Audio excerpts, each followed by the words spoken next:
اوس حقیقت دومره ناشنا شوی دی چې بله ورځ چېرته یو عالم ویلی دي د احادیثو متعلق چونکې د احادیثو د صحت دپاره ډېر شرطونه دي بېشماره کتابونه په دې باندې لیکلي شوي دي نو هغه یوه حقه خبره کړې ده ویلی دي چې صحت د سند دا مستلزم نه دی صحت د متن تا اس سے بھی بڑا خطرناک فتنہ آج کے زمانے کا وہ ہے اسنادہ صحیح یعنی ضروری نه دی چې د یو روایت د سند ټیک وي نو بیا د هم دا روایت ټیک وي خامخا نه روایت به ټیک وي متن به بیا هم څه علت د وجې نه مخالفت د قرآن د وجې نه مخالفت د عقل سلیم د وجې نه مخالفت د احادیث متواتره د وجې نه به بیا هم د هغه متن معمول نه وي داسې بلا شی مثالونه دي قرآن کې د دې مثالونه شته روایت به ټیک ټاک وي خو بیا به هم په څه وجې نه هغه یو خفیه علت د وجې نه یا یو د ښکاره علت د وجې نه به هغه مردود وي نو په سعودي کې یو د میک اپ والا ناست دی چې دا خلک وایي چې موږ د الله نه یریږو د دې میک اپ والا خبره مې اورېده هغه وایي چې وی داسې خبره یې کړې ده چې زه به تاسو په ساده ټکي کې پوه کړم ویلي دي چې حدیث فتنه دی ابلو چې ته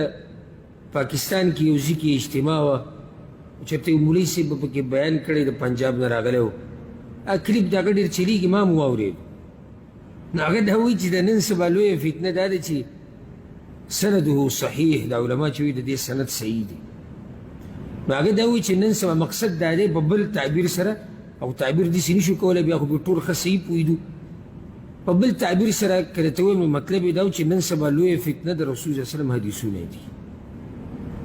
حدیثونو ته یې فتنه ووایي احادیث فتنه دي هغه دا نه دي ویلي هغه دا ویلي دي چې اسناده صحیح یا اسناده حسن وی دا ټکې فتنه ګرځېدلی دی د عوامو دپاره د انپړه ملایانو دپاره ځکه چې دوی خو په صحت و سقم پوهېږي نه دا خو تشې لکیر کې فقیر دي نو چې کوم ځای کې وګوري چې اسناده صحیح اسناده حسن نو بس دی وایي چې دا بالکل د قرآن د معیار حدیث دی او دا محمد رسول الله خامخا فرمایلی دی ای جاهله دا چاوی دا خو یو ملا تحقیق دی او ښکارا محدث خو صرف په سند باندې پوهېږي فقهای کرام چې کوم خفیه علتونه راوباسي دا خو د هغه په نسب باندې اسناده حسن دا خو د هغه اجتهاد دی دا خو د قرآن ټکی نه دی نو هغه وی چې د امت دپاره دا خبره فتنه ګرځېدلې ده چې اسناده حسن نو بس قرآن باندې ورخجوه سنده صحیح بس په قرآن باندې ورخجوه هغه وی چې سنده صحیح باوجود اسناده حسن باوجود با روایت ټیک نه وي څه معنا رسول الله صلی الله علیه وسلم ته به استناد صحیح نه وي بیا به هم پکې شک وي چې د پیغمبر علیه الصلاة والسلام دا خبره کړې دا و که نه کله چې دا خبره ثابته شي چې دا رسول الله صلی الله علیه وسلم کړې ده بیا پکې هیڅوک شک نه کوي چې د رسول الله صلی الله علیه وسلم دا کم خلک چې روایاتو باندې کلام کوي او چې دا جاهلان ورته منکرین حدیث وایي دغه خلک حدیث نه رد کوي هغه دا وایي چې دا کېدی نشي چې دا رسول الله صلی الله علیه وسلم فرمایلي خبره نو دا مې کپی مولا وایي چې داسې ویلي دي چې حدیث فتنه ده ستا د الله په ذات قسم چې دا دغسې ویلي دي لکه دا ته چې وایي خو د الله نه نه یارېږي هغه عالم نه یې چې انما یخشى الله من عباده العلماء ته صرف د ضربا یضربو والا مولا یې ته صرف د ودونو والا مولا یې ته په دې خبرو پوهېږې نه کني تا به څنګه دا دروغ وې چېرې هغه ویلي دي چې حدیث فتنه ده سوال نه پیدا کېږي څوک هم دا نه وایي چې حدیث فتنه ده څوک هم دا نه وایي چې حدیث زه نه منم بلکې دا وایي چې دا فلانه روایت حدیث دی نه دا فلانه روایت حدیث دی نه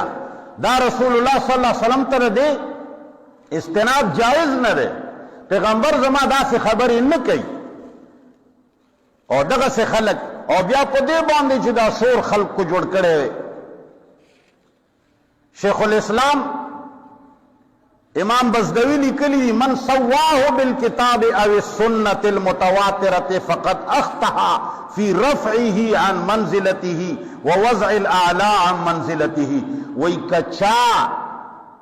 کچا دا سے روایت خبر واحد قرآن سره یا سنت متواتره سره برابر وګڼلو وی د دوه خطایانې وکړي. یو یې کمزور شی د خپل ځای نه ډېر اوچت که او یو یې چې کم دی اعلی شی د خپل ځای نه راښکته که. کشف جلدو صفحه نمبر 204 کې لیکلی دي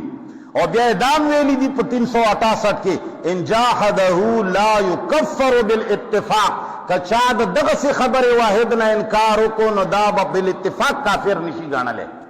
نن غوارځی کې چرګوړی ناست دی او خلک کافروي. او دا ابن قیم رحمه الله دا بیان په الفروسیه 64 صفحې کې فتح الملهم هم کړی دی او فتح الباری هم دا بیان کړی دی. داسې محدث بني چې په هغه د احادیثو په اصولو باندې کتاب لیکلی وي او دا خبره یې پکې نه یې کړي چې صحت د سند دا مستلزم نه دی صحت د متن ته. سند به بالکل د سرو زرو کړی وي